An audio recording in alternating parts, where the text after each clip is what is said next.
અંકલેશ્વર રિક્ષા ગેંગનો ધોળા દિવસે કારસ્તાન. પેસેન્જરના સ્વાંગમાં બેઠેલા સાગરીતોએ વૃદ્ધાને 15 ગ્રામ સોનાની બંગડી ઉઠાવી.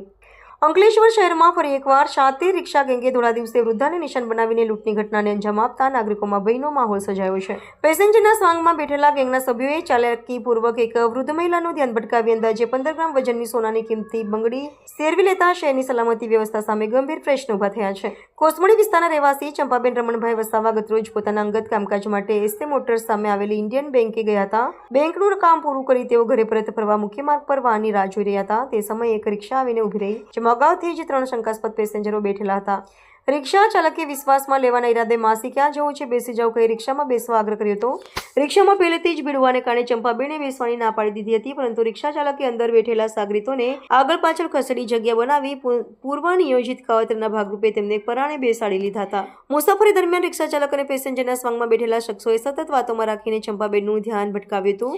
રિક્ષા જ્યારે અંકલેશ્વર પ્રતિન ચોકડી અને બ્રિજ પસાર કરી વાલિયા કોસમાડી મુખ્ય માર્ગ પર અંકલેશ્વર ઔદ્યોગિક વસાહતના મેઇન ગેટ નજીક પહોંચી ત્યારે અચાનક રિક્ષા ચાલકે માસી તમને અહીં બેસવામાં તકલીફ પડે છે, અહીં ઉતરી જાવ કહી અધવચ્ચે ઉતારી દીધા હતા.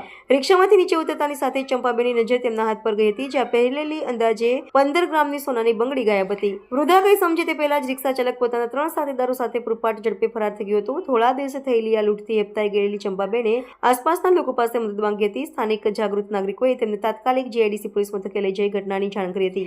ઘટનાની ગંભીરતા ધ્યાને લઈ જીઆઈડીસી પોલીસે તાત્કાલિક ફરિયાદ નોંધી સર્વેલન્સ સ્ટાફને તપાસમાં ઉતાર્યા છે. પોલીસે ઘટના સ્થળે તેમજ રિક્ષા પર પસાર થયેલા તમામ રૂટના સીસીટીવી કેમેરાના ફૂટેજ ચકાસવાની કાર્યવાહી શરૂ કરી છે. પોલીસ દ્વારા રિક્ષા ગેંગના સાગરીતોને વહેલી તકે ઝડપી પાડી કડક કાયદેસરની કાર્યવાહી કરવામાં આવશે તેમ જણાવાયું છે. નામ શું છે?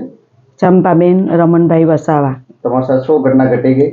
હું બેંકમાંથી નીકળી, એસન મોટરની સામેથી બેંકમાંથી નીકળી તો હું ચાલતી હતી તો રિક્ષાવાળાએ કીધું કે હું માસી ચાલો બેસી જાઓ. તે મેં કીધું કે 3 પાછળ બેસેલા છે, હું કઈ રીતે બેસું?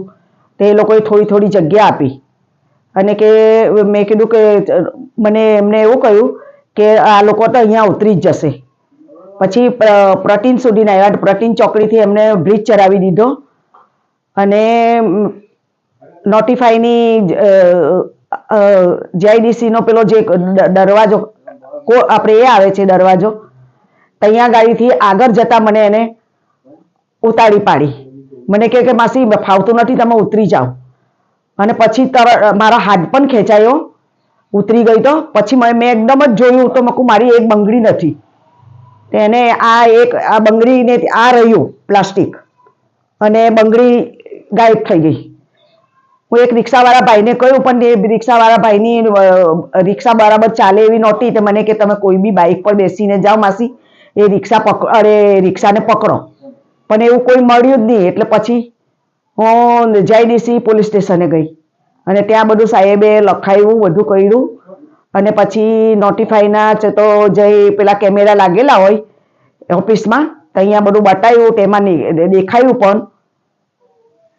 બસ પછી તો સાહેબે કહ્યું મને કે બેન છે તો અમે પૂરતી કોશિશ કરીશું અને મળશે તો હું તમને આ ફોન નંબર લીધો છે તો તમને ફોન કરીશું.